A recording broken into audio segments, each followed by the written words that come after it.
Secara ringkas, Rasulullah SAW menyebutkan 3 sebab diampuninya dosa-dosa sebesar apapun. Yang pertama, innaka ma da'autani wa rajautani, selama kamu masih berdoa dan berharap kepadaku. Sebab yang pertama, ad-du'a ma'ar raja, berdoa disertai dengan pengharapan.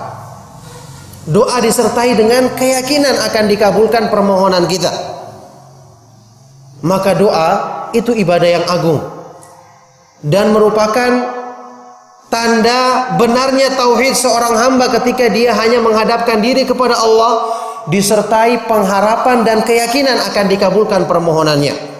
Karena dia tahu tidak akan ada yang bisa mengampuni dosa-dosanya, mengabulkan permintaannya kecuali Allah Subhanahu wa taala yang telah berjanji dalam Al-Qur'an, ujibu da'watad da'i idza da'an falyastajibuli wal yu'minu bi la'allahum yarshudun.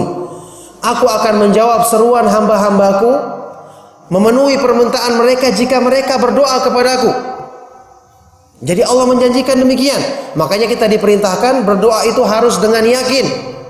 Karena doa itu menggambarkan bahwa kita tahu yang bisa memenuhi permintaan kita dengan segala kebutuhan kita adalah cuma Allah Subhanahu wa taala, yang di tangannya lah semua perbendaharaan yang ada di langit-langit dan di bumi. Rasulullah SAW bersabda, "Ud'ullaha wa antum muqinuna bil ijabah wa'lamu anna Allah la yastajibu du'aan min qalbi ghafilin lahin."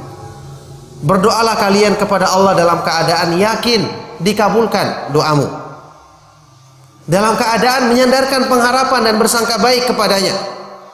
Dan ketahuilah Allah Subhanahu wa taala tidak akan mengabulkan doa permohonan dari orang yang lalai dan tidak memperhatikan, tidak yakin dengan doanya. Ini yang menjadi sebab banyak doa-doa kita kurang terpenuhi karena kita kurang yakin. Dan bagaimana kita yakin? Kita tidak kenal kesempurnaan zat yang kita mohon kepadanya, tidak kenal kita kesempurnaannya, kemahakuasaannya, sehingga kita pun kurang yakin dalam doa yang kita ungkapkan. Ini sebab yang pertama. Yang kedua, istighfar, bertobat dengan sungguh-sungguh kepada Allah Subhanahu wa taala. Ini juga sudah sering diterangkan dan sudah sering kita dengarkan kajian tentang masalah ini, yakni bertobat dengan sungguh-sungguh untuk diampuninya dosa-dosa kita, karena Allah Subhanahu wa taala berjanji dalam Al-Qur'an, innallaha yaghfirudz dzunuba jami'an. Sesungguhnya Allah Subhanahu wa taala mengampuni semua dosa-dosa bagi orang yang bertobat dan memohon ampun kepadanya. Dan yang ketiga adalah sebab yang paling utama, sebab yang paling besar, yaitu memurnikan tauhid dan tidak menyekutukan Allah Subhanahu wa taala, bertobat dari perbuatan-perbuatan syirik yang kita ketahui maupun yang tidak kita sadari. Subhanallah, 3 sebab besar ini kalau kita sering perbaiki dalam diri kita, maka sebesar apapun dosa yang kita lakukan, sebanyak apapun, Allah Subhanahu wa taala akan mudah mengampuninya, karena Allah Subhanahu wa taala tidak merasa berat terhadap sesuatu apapun.